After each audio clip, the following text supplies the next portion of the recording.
The following is a special presentation of Tony Kurre Radio.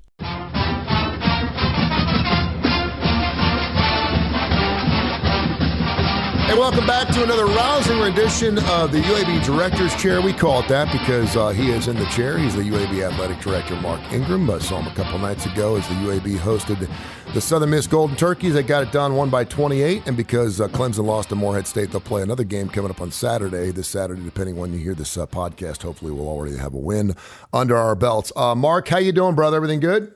Everything's great, and it's Sunday. We're going to play Morehead State Sunday at 2 p.m. Okay. Yeah, we got that win over Southern Miss the other day, and that was a great game, great finish. Kind of a sloppy game. Both teams sort of looked like they had a little hangover from their conference tournament, kind of throwing it around a little bit. But, you know, that team had won 25 games just like we had, and they did a lot of really good things, but we were able to kind of pull away there in the second half, which was fun. No, it's kind of fun, too, to have an old Conference USA foe come in there before, of course, obviously the UAB Blazers move on to the AAC. March Madness is here. When we record this show, it's going to be Thursday, so everyone's super excited about their brackets and everything. I will ask you right off the bat, because I know you're a basketball guy, who do you have in your Final Four? Do you have it in front of you, or who do you got winning the national championship? I don't fill out a bracket. I'm one of those guys that's I try to be letter of the law on that. I got you.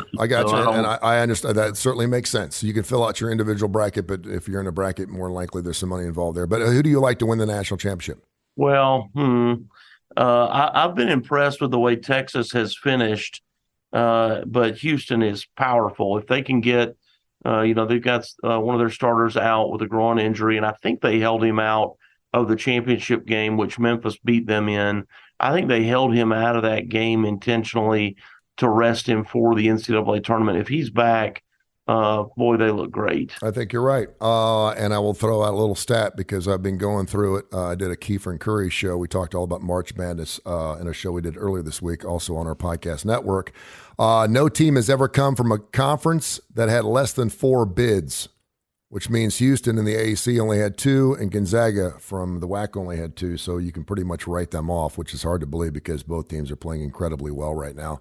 And it's hard because I can't believe, we always talk about Alabama and Auburn, and what they've done with their basketball programs is just miraculous. Bruce Pearl obviously had a big part of that. The new arena down there in Auburn opened 10 years ago. And then you've got Coach Oates, who's just done a fantastic job with his basketball team. Certainly doesn't hurt that he's got this kid named Brandon Miller who's playing lights out. Yeah. And I got them winning the national title, and I cannot believe I'm filling out a bracket where Alabama, but 22% of all brackets have Alabama winning the national title. And it's just right. Wow. Isn't it amazing? I mean, because we always talked about, I remember back in the days in 06 and 07 when Florida went back to back. How cool is it, man, when you have a great football team, which is, you can go 6-5 one year and you still have a great football team because you're going to be in it every year, and all of a sudden your basketball program is winning national titles. It's a wonderful thing. Yeah, I agree with you, and it's always been puzzling to me why some of the traditional powers in football were not more successful in basketball. And if you think about the teams I'm talking about, Texas, Nebraska, Alabama is a great example. Florida State. There's just a lot of great programs on the football side. Penn State that really have never been very good, or they've just had kind of small flashes of success on the basketball side. Yeah. And the reason it's puzzling is, you're signing 25 football players, and you think, we can't get 2 basketball players? We can't get 3 basketball players? But so good for them. Hats off to those guys in Tuscaloosa and to Coach Oates for doing what he's doing. Same with Bruce, an old friend of mine down there in Auburn. He is Mark Ingram. Have you ever taken your shirt off and swung it above your head in front of your? Not the way Bruce has, I'll tell you that. You're welcome. Yeah. Yeah, you look swell. You're good, man. You take that green blazer off and get it done. Maybe you could be like the Southern Miss coach the other night and throw it across the floor and get the tee. Yeah, that was something. That was fun to watch. At least it wasn't. I haven't seen that in a long time. At least it wasn't a chair. I love that. That's the sign of a guy who's frustrated down 25 and will do anything to help his team win. He is Mark Ingram, athletic director for the UAB Blazers, the UAB Director's Chair. And, of course, you can listen to the show on a wide variety of podcast platforms. We're available on every major indice out there. And, of course, course, you can also hear the show live on the TKR app. And thanks to the 100,000 folks who've downloaded the app, listen to it every single week. It airs at least 5 times. We do new shows every single week, so you can keep in touch. And listen, folks, through March Madness, the next 3 weeks, football season is right around the corner. So we're very excited about Trent Dilfer and what he's going to bring to the UAB Blazer Nation. I was talking to Josh this morning at the Curry and Claypo show, and he's like, what do you have to instill in your basketball team that is maybe like a UAB that comes from a wood-bid league and obviously doesn't get that bid? They know they can play. That's the thing that's difficult about March Madness is I know the UAB is better than some of the basketball teams that will make it in, but it's what we've got. If you win there's always a team that's 14-18 and wins their bid because they win their conference, and we know that that's what makes it so beautiful and so wonderful. That being said, FAU, I think, is a great representative from our conference, but I think UAB certainly would have been there as well. But what do coaches instill in teams that don't quite get the golden ring, but are invited to continue to play? And you also got like the CBA where for $5,000 you can continue your season. Talk about the practices that are involved. I mentioned the fact, tell a senior that he gets another basketball game, how wonderful that is. But just talk about it from an athletic director standpoint. Why are these other basketball tournaments so important? And what kind of passionate engagement do these players have to really put it on the floor? Yeah, if you're a senior, if you've got a senior heavy team, which we do, you're telling those guys, hey, it's the last time you get to put on a uniform together, and it's the last time you get to play at Bartow, probably, for us. And hey, they all aspire to play at the next level. So it's a continued opportunity to display their talent against another really good opponent, not just against an opponent, but a good opponent. And so, go show an NBA scout or somebody who scouts the European leagues.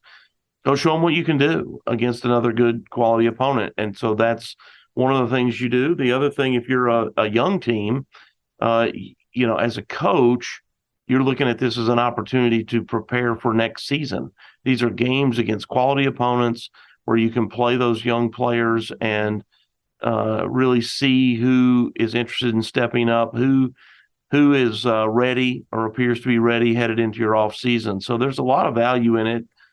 I'm about competition. I think it's fun. You go to these schools to play your sport, not to not play your sport, So it's funny to me how sometimes we get into these conversations about how do you motivate them. I don't, that does not compute with me very well, but that's the answer though. You're telling them you have an opportunity to keep playing and an opportunity to play together. And so a lot of times it depends on how strong that team is as a unit together. How much do they really care about one another?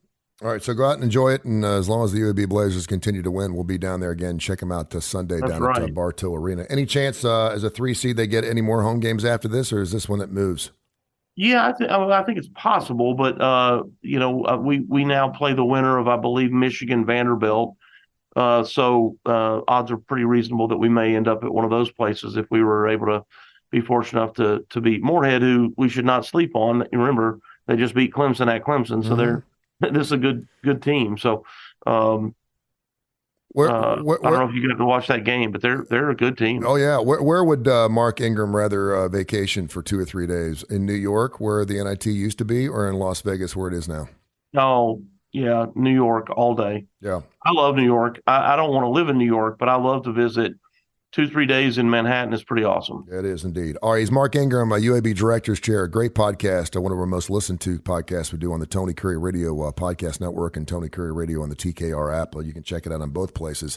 Check it out and continue to push it forward, share it, and do everything you can with it. All right, so you came up with this idea. You interrupted me in the middle of a UAB question last week about doing this Mount Rushmore of a best vocalist, which I thought was really good. We could have gone an hour on it. And so we agreed this week that we were going to do the Mount Rushmore of best front men or front women in classic rock bands. Of course, as we went, we had to decide what the rules were, and that's the fun thing about this. And I went through it with my radio partner this morning because, I had talked about Stevie Wonder being one of my favorite vocalists, and he didn't see it. And I said, well, that's the thing. It is for me. For you, it may be someone different, and that's the beautiful thing about it. But frontmen, oh my gosh. When I saw you Tuesday night, Your wife said to me, he's spending way too much time on this front man thing. And I was tired like, of hearing me bounce ideas. I'm thinking about this guy. What do you think? She's like, I don't know. I absolutely loved it. So, I'm going to let you allow your Mount Rushmore to be what you want it to be. I know that, for example, Jimi Hendrix is a great frontman, but for me, I think of frontman as a guy who is the front of a band that, for the most part, we also know who those individuals are as well. So solo artist, but you can certainly make that happen. And I think based on what we went through last week, we may throw a couple of zingers in there. There'll be some interesting stuff. So you want to give your honorable mentions first? Yeah, and you're right. We could have gone for an hour last week, and I could go for 3 today. And I know we don't have it, but boy, here goes. We'll go honorable mentions first, starting with Mike Ferris of the Screaming Cheetah Wheelies. Screaming Cheetah Wheelies, I love it. Yeah, they're great, and he's great, and his sound is great, and they don't fit in terms of popularity the way they ought to. But if you don't know them, check them out. The song "Ride the Tide" will get your blood pumping, and it's a great tune. So I hope that that lightning does not strike me in my chair, because I'm so. I mean, the first name I'm going to lead with here is the one that I thought would be absolutely slam dunk on my list, but as I started putting the list together, I had to change. So Diamond David Lee Roth, my all-time favorite frontman, makes the honorable mention list. Wow. Okay. Yeah, I know. I'm surprising you. You know how much I love Van Halen. And I mean, if you were in the 80s and you were in a band, you wanted to look like Dave, you wanted to act like Dave. I mean, confidence, to the hilt. But I think it'll make sense. So I got to ask you, what is there a piece missing that didn't put him in the Mount Rushmore, or are there just other guys that are better than him? Yeah, I think other guys better than him, and I think that, in all sincerity, he's not a great vocalist. He has a really unique sound that I personally love, but he doesn't have the power and the range that some other guys have, and he doesn't play any instruments, which I think will come to light here as we're talking about it, which I think is an important part, or maybe separates a few of them. Okay.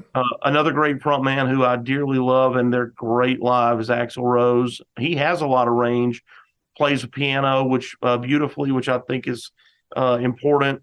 I thought Appetite for Destruction, when they came out with that, and that was a game changer with rock music, and really was just start to finish a phenomenal album. So I love Axl, all of his attitude and drama, whatever it is. Sammy Hagar, the Red Rocker. Yeah, Sammy Hagar. And I love Dave. It's like two different bands, Van Hagar, as some of us would call them. I thought they were great. They were different sound, different kind of great. But I Can't Drive 55, and I mean, he does have great range. Yeah. And he's a great guitarist, and he is stronger vocally than Dave, in my opinion. No doubt. All right, so Robert Plant. Robert Plant was on our list last week. We were talking about Robert Plant, who I love. You had a great Robert Plant story. Kind of like Dave. Looked great, sounded great, a lot of depth. And obviously Led Zeppelin, what else can you say? So these are still honorable mentions for you? I know, right? I know. Yeah. It's crazy. Steven Tyler. Okay. Steven Tyler with Aerosmith. Steven danced all over the place. He's jumping off of speakers. He's, front flips and all this stuff, and plays the piano, plays the harmonica. I love him, but still on my honorable mention. Here's one for you. Janis Joplin. Yeah. What a great sound Janis Joplin had, right? No doubt. I mean, for a woman in that era, women were not supposed to sing the way Janis sang, with the passion and the soul that she had. I just thought really impressive. This one's going to fit in. The next one's going to fit into kind of like your Stevie Wonder, Prince. What about the artist formerly known as Prince? There's no doubt. There's no doubt. I mean, here's a guy that had confidence. He could play the piano beautifully. He played the guitar as well as anybody. He played everything.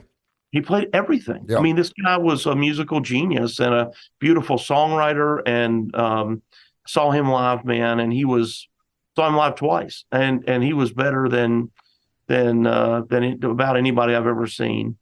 Now I'm back to more traditional rock. What about Dee Snider with Twisted Sister? Yeah. The hair, the makeup, the whole thing. Yeah, I mean, you got to go with Right? that, right? Yeah. Angry, real attitude from New York, which I love. Keeping up in the Northeast, and this guy maybe not as edgy, but what about John Bon Jovi? He's on my honorable mention list. I mean, I think you got to put him in there, despite the fact there's other guys in the band, Richie Sambora, some other guys that certainly have been newsworthy as well. Yeah, they're great, and again, every woman wanted to date him, every man wanted to be him. I mean, he had a great sound and tons of hits. And here's the next one who I probably should have started with. It falls into kind of an older category. Probably the guy that started any dancing or real movement at the microphone was Elvis. What about Elvis Presley? He's on my list as well. I totally agree with it. And again, when you're talking about front men, I think of front men as far as in the front guy of a band. Elvis Presley obviously had a bunch of studio guys playing behind him, but as far as in a guy who takes the stage and will not let your eyeballs wander, he'd certainly be in that list. Yeah, I mean, what he did when his hips and knees and all that started moving. I mean, at that time, remember, people were like, this is totally inappropriate. Like this thought he was the devil up on stage, and which is funny looking backward. But now your 10-year-old's doing the same thing on TikTok. right. I'm watching my 10-year-old daughter in the kitchen doing that stuff. You mentioned last week the hardest working man in show business, James Brown. Yes. Who was just incredible guy. And Elton John. Mm-hmm. Elton John, who I saw live once. I'm gonna tell you something funny about Elton. All his crazy costumes. I mean, beautiful piano player, beautiful songwriter. A lot of different types of music, which I think it makes Elton really unique. I saw Elton once, and it was at the same time as a football game. So I was working at Tennessee 20 plus years ago, early in my career. I did not travel with a team, and we were playing at Arkansas. And I had told my wife we were going to go to the Elton show. And during the concert, he kept giving. First of all, he wore an orange suit, and he kept giving score updates. Nice. Oh, it was awesome. It was so great that he kept doing that. You mentioned Jimi Hendrix. The guy lit his guitar on fire. Mm-hmm. Like, what else do you want from the guy, right? Yep. He plays his guitar. He's left-handed. He plays a right-handed guitar upside down. Like, this guy's incredible. Loved him. What about Jim Morrison? Jim Morrison, another great front man, unique sound to the Doors. Hard to, those two guys that we lost too soon really were geniuses, high on psychedelics and a lot of other things. But man, they had a great sound and certainly unique. Here's one more in your wheelhouse. What about Roger Daltrey? Tell me about him. What do you think? Yeah, you know what? He did not make either one on my list, and I certainly had to look at him. And I've seen Roger many times. The Super Bowl appearance really kind of messed things up for me because I just thought it was one of the worst shows I've ever seen, and they tried to subjugate it with just the light show and everything else, and the band just didn't sound good. Him and Pete, but there's no doubt that he would certainly be considered one of the best frontmen of the Who. But I think he just passed his prime. But back in the 60s, 70s, yeah, you could certainly say that. Yeah, they were great, swinging that microphone around and all that stuff, shirt off. That was also, these were things that people just didn't do. David Bowie, really unique. He was costumes and almost like Cher, costumes and various sounds and really a lot of technical music around him. I thought David Bowie fits. I don't know if do you call him classic rock or not? I think I would. Oh yeah. He's on my list. Okay, all right. Going a little deeper here. What do you think about Paul Rodgers from Bad Company? Yeah. I mean, I had him as one of my top vocalists last week. As far as in front men go, it's funny you mentioned him because there was a guy named Brian Howe who actually took over for Paul, who was probably the worst frontman. The guy could sing. The guy could sing unbelievable, but just had absolutely no presence. I remember seeing them down at Boutwell and could sing anything. I mean, the guy could, the guy's vocals were almost as good as Paul Rogers were, but he just stood there and he just wasn't a stage guy. He did not. He was a lot like Lou Gramm. He just got up there and wailed it. He got into it, but he just didn't move around the stage a lot. But as far as in front man, I wouldn't have to put him on the list. What about Robin Zander from Cheap Trick? Yeah,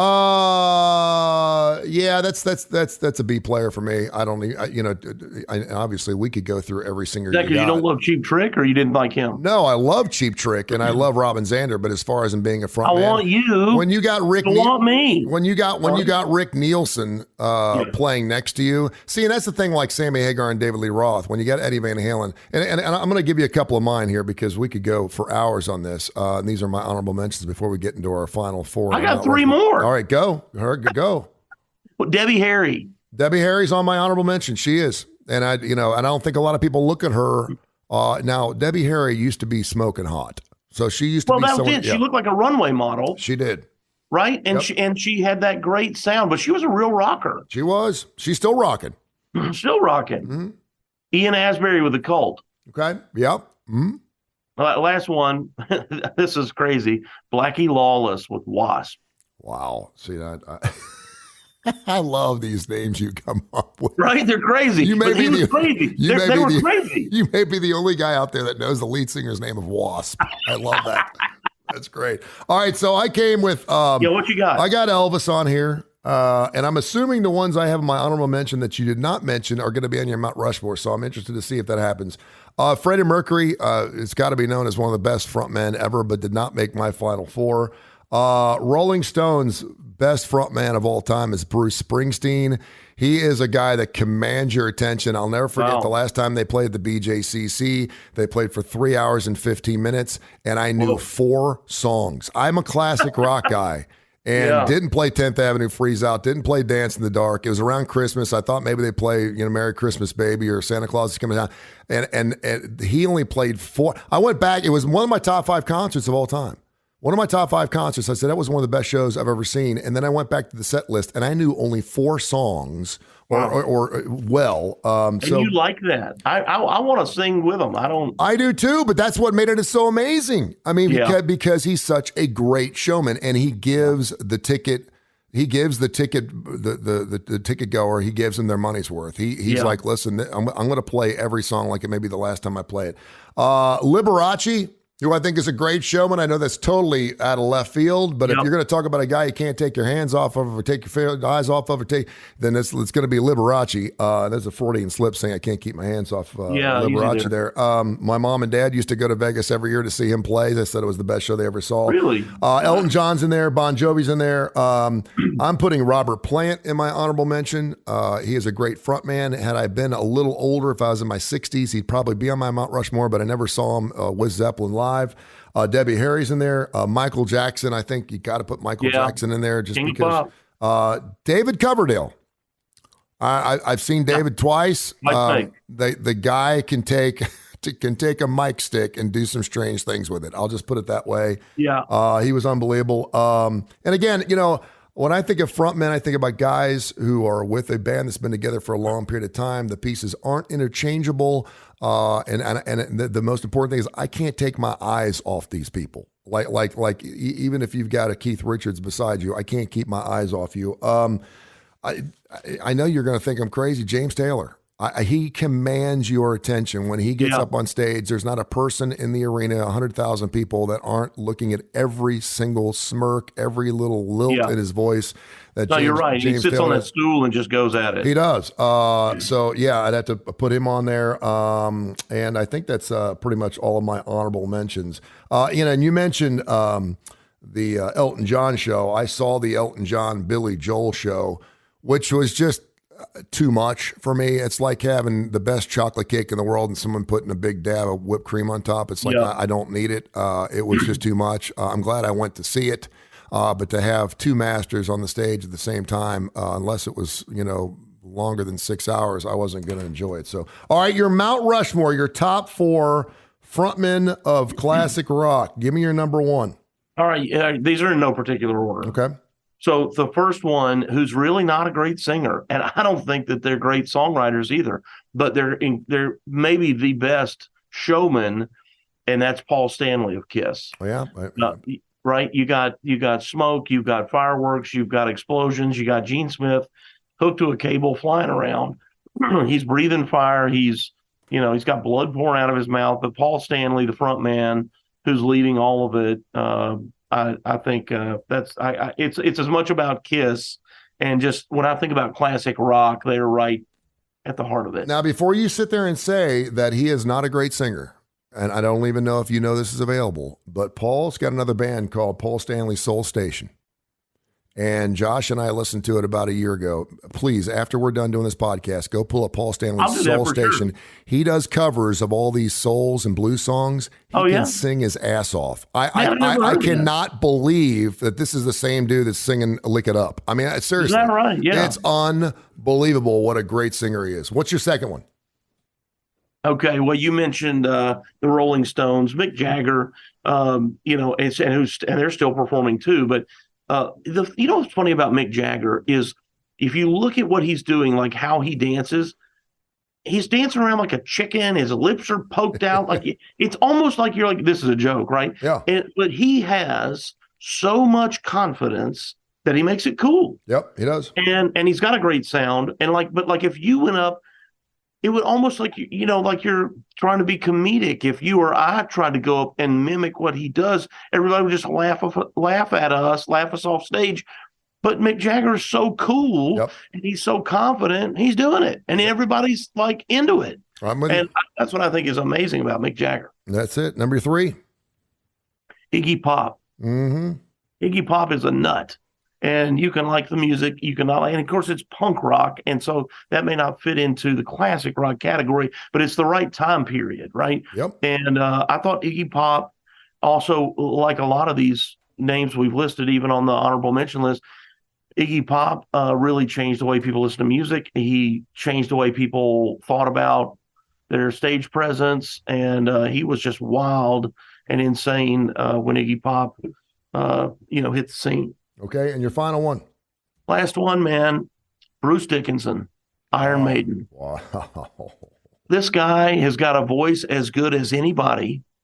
He's got power as good as anybody.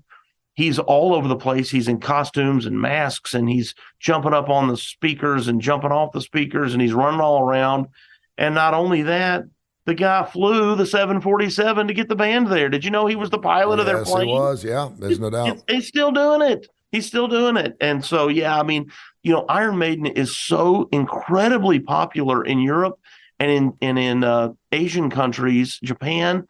They really didn't hit it in the United States the way that they should have, and they were popular. Yep. But they were just overly. They're like one of the most popular on the other side of the planet. And I think Iron Maiden is incredible, and I think Bruce Dickinson is just a phenomenal frontman. That's a great Mount Rushmore for. What you got? I've got about 2 minutes here, so I'm going to rip through them. I'm going to go with David Lee Roth only because the leg kick. I can't get past the leg kick. I got on his tour bus. He played 5 Points Music Hall back in the mid-'90s, and I remember being on his bus. He was still in the suspenders. He could still wear the suspenders, didn't have the pooch going yet, the bare-chested thing, and women were rocking the bus. It was the most amazing thing I'd ever seen, and still had David Lee Roth, and now obviously he's not quite the guy he was now.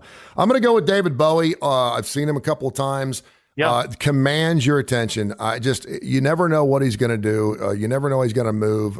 He's almost robotic in some of his moves. If you ever go watch Let's Dance, and it goes into fashion, or maybe fashion into Let's Dance. Go watch that video. It's amazing. Yeah. He's got runway models that come out, runway models that come out. It's an amazing show. I'm going to go with Chuck Berry. I'm a Chuck Berry guy. I talked about him last week. He just started. He started the duck dance. I mean, he started everything. He drops the guitar, he plays it behind his head, and do yourself a favor, go skinny Elvis, go young Chuck instead of old Chuck, because it's certainly different. If you want to hear Reelin' and Rockin' from 72, 73, or don't even do the My Ding-a-Ling thing. It was a novelty song, but go watch him play guitar and be the front man for his band. Certainly big. And my last one, and I don't even think it's close. I would spend money without the band just to see this guy play guitar, and he's a front man who's not a front man only because he doesn't sing, is Angus Young. I don't think it's even close. I mean, I could put Angus in all 4 spots on my Mount Rushmore. The guy runs 11.3 miles a night on stage. Do I need to say any more? 11 miles a night that he plays when he's doing concerts, going back and forth. You can't take your eye off him. And he's been allowed in a band to know that he writes all the material. You know, and I was going to put Bon Scott in there because when he was alive until 1980, he was an incredible frontman. But Angus Young is one of those guys where, you know, I cannot take my eyes off what he's doing. I don't even know if I recognize or look at Cliff Williams or Phil Rudd or Brian Johnson or any of the other guys in the band when Angus Young's on stage. And they're celebrating their 50th anniversary this year. They started in 1973, and I hope like hell they get back on the road and do a world tour. I do too. And you're totally right about him. Yeah. He's not a front man by definition, by what we were talking about as a vocalist, but he is the front of that band. There's no he doubt. is the face of that band. Mark, until next week, we're out of time, man. I love you. Appreciate you. We're going bass players next week. You want to go bass players? All right. We're going bass players next week. Mount Rushmore of bass players next week right here on the UAB Director's Chair. Hopefully UAB will still be playing. We'll get after it. We'll talk about it. Appreciate you, man. All right, man. Thank you. This has been a special presentation of Tony Curry Radio.